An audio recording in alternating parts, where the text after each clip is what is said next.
নমস্কার বন্ধুরা, সবাই কেমন আছেন? আশা করি খুব ভালো আছেন। আপনাদের আশীর্বাদে আমিও খুব ভালো আছি। কাকুলির আরেকটি নতুন ব্লগে আপনাদের স্বাগত জানাই। আজকে আমাদের শুক্রবার মানেই আমাদের জয়গুরু। আজকে নিরামিষি আজকে কী রান্না করছি দেখুন। আজকে একটা সুন্দর রেসিপি রান্না করব। নিরামিষের দিন অনেকেই ভালো লাগে না কি রান্না করব না রান্না করব। আজকে আমি রান্না করব কি জানেন, এখানে তো সব কাটাকুটি করেই নিয়েছি। আর এখানে দেখুন কাঁঠাল দানা বাপের বাড়ি থেকে নিয়ে এসেছিলাম। কাঁঠাল তো খেয়েছি, মা আবার যে গেছিলাম রথের সময় মা আবার কাঁঠালের দানা, আমরা ভালোবাসি বলে মা আবার কাঁঠালের দানাও আমাকে দিয়ে দিয়েছে। তো সেটা আমি রেখে দিয়েছি, এই বছরটাই কাঁঠাল দানাগুলো খাবো।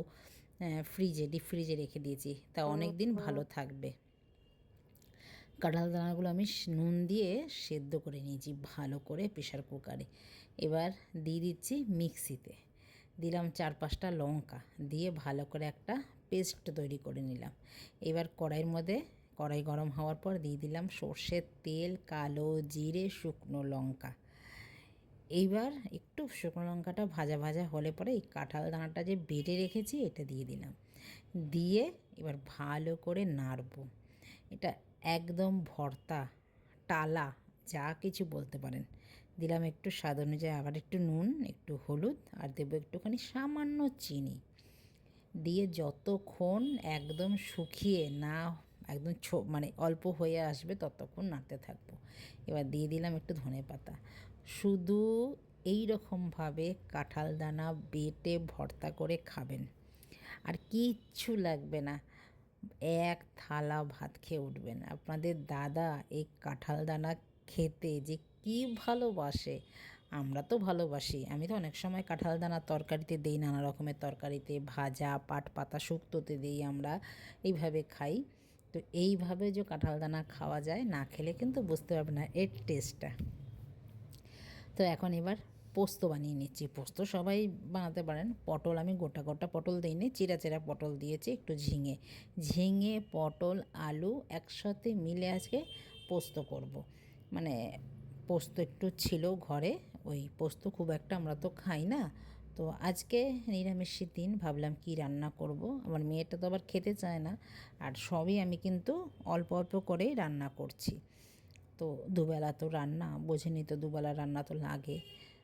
এখন খাবে, আবার দুপুরে খাবে, আবার রাত্রে খাবে। দিয়ে দিলাম একটু পোস্তর মধ্যে সামান্য একটু সাদা তিল দিয়েছি, তাতে টেস্টটা একটু আরও বেশি হবে। নুন হলুদ পরিমাণ মতন দিয়ে দিলাম স্বাদ অনুযায়ী।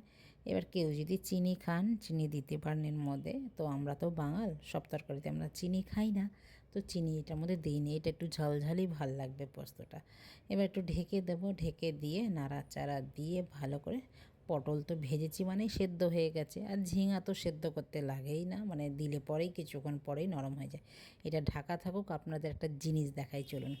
এই দেখুন, রান্না করতে করতে এই অপরূপ দৃশ্য দেখতে পাই আমি। তো রান্নাঘরেই সময়টা বেশি ওই জন্য কাটে, আর রান্নাও এই জন্য ভালো করে অনেক রকমের রান্না করি। এই দেখুন, এই দৃশ্য কী যে ভালো লাগে। আপনাদের কেমন লাগছে আরেকটা জিনিস দেখাচ্ছি চলুন। মানে মাঝে মধ্যেই জানলা দিয়ে তাকালেই দেখতে পাবেন আমার বাড়ির অনেক কিছু দৃশ্য। ওই দেখুন, ওই যে নারকেল গাছটা দেখেছেন, ওই নারকেল গাছটার মধ্যে টিয়া পাখিটা বসে আছে।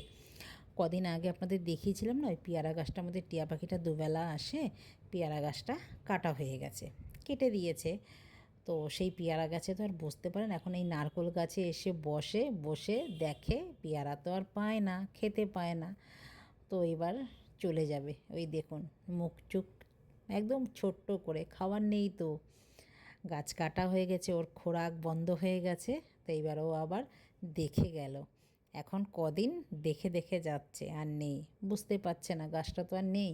ও খুঁজছে হয়তো গাছটা কোথায় আছে। এত পেয়ারা ছিল গাছের মধ্যে পাকা পাকা, আর এসে ও ডেইলি খেত দুবেলা করে। এখন ওর খাওয়া নেই, তো এখানে নারকেল গাছে বসে আছে। এই এক্ষুনি উড়ে যাবে, ওই যে দেখুন উড়ে চলে গেল। দেখে কিছুক্ষণ সঙ্গে সঙ্গে ওই জন্য ক্যামেরা বন্দি করে নিলাম। আমার মানে আমার ঘর থেকে জানলা দিয়ে দেখলে পরেই দেখবেন কত, ওই দেখুন বগও উড়ে যাচ্ছে, দেখেছেন? এটা এখন ওই যে গোয়াল ক্লাবে যে গাছগুলো আছে ওইখানে গিয়ে বসবে। ওইখানে তো আর ফল গাছ নেই, ওইখানে নানা রকমের গাছ আছে, অনেক অনেক গাছ আছে। ওটা যেহেতু একটা ক্লাব, অনেক বড়, অনেকটা বড়, মানে আমাদের অনেকটাই বড় বলছে, আমি নামটা ঠিক জানি না, অনেকটাই বড় একটা ক্লাব। সাধারণত অনেকটাই বড় হয়, আপনারা তো জানেন। তো সেই জন্য ওইখানে কোনো ফল গাছ নেই, ওইখানে শুধু বড় বড় খালি গাছ, ওই দেখেছেন বড় বড় সারি সারি গাছ, ওই গাছেই থাকে।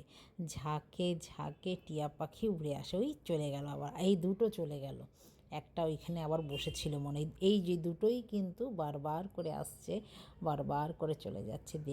চলুন, পোস্ত তরকারি হয়ে গেছে, পোস্ত তরকারি নামিয়ে নিয়েছি, নামিয়ে এখন ডালটা সম্বার দিয়ে নিলাম।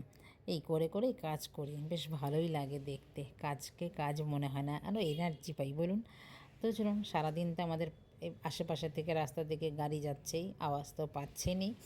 তো চলুন এখন এবার একটু আলু ভেজে নিই। মেয়ে আবার আলু ভাজা খেতে খুব ভালোবাসে। আলু ভাজা হলে এই নিরামিষের দিনে ওর আর কিছু চাই না, আর একদম মুচমুচে আলু ভাজাটা হবে, তাতেই ওর পেট ভরে ভাত খেয়ে নেবে। তো ওর জন্য এরকম ভেজে, একবারে ভেজে একটা কন্টেনার মধ্যে রেখে দেবো।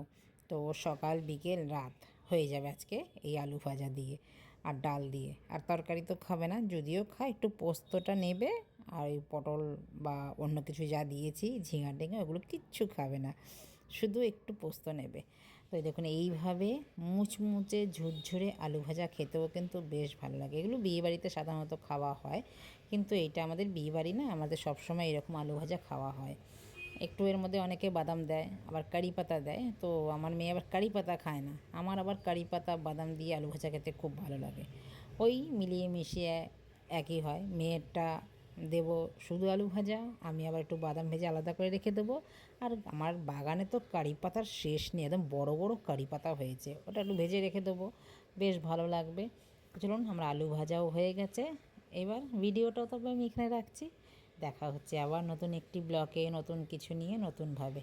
সকলেই ভালো থাকবেন, সুস্থ থাকবেন। আর ভিডিওটা যদি কোথাও ভালো লেগে থাকে, লাইক কমেন্ট শেয়ার করে চ্যানেলটিকে সাবস্ক্রাইব করে পাশে থাকার অনুরোধ রইল।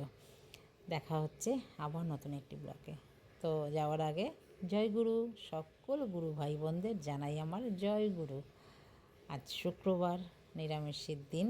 এইভাবে যদি নিরামিষি খান, নিরামিষি খেতে কিন্তু অসুবিধা হবে না। আর আমার তো সপ্তাহে 2 দিন 3 দিন নিরামিষই থাকে, মাসে যে কতবার থাকে তার ঠিক নেই। চলুন রাখি, হয়ে গেছে, নমস্কার, টাটা।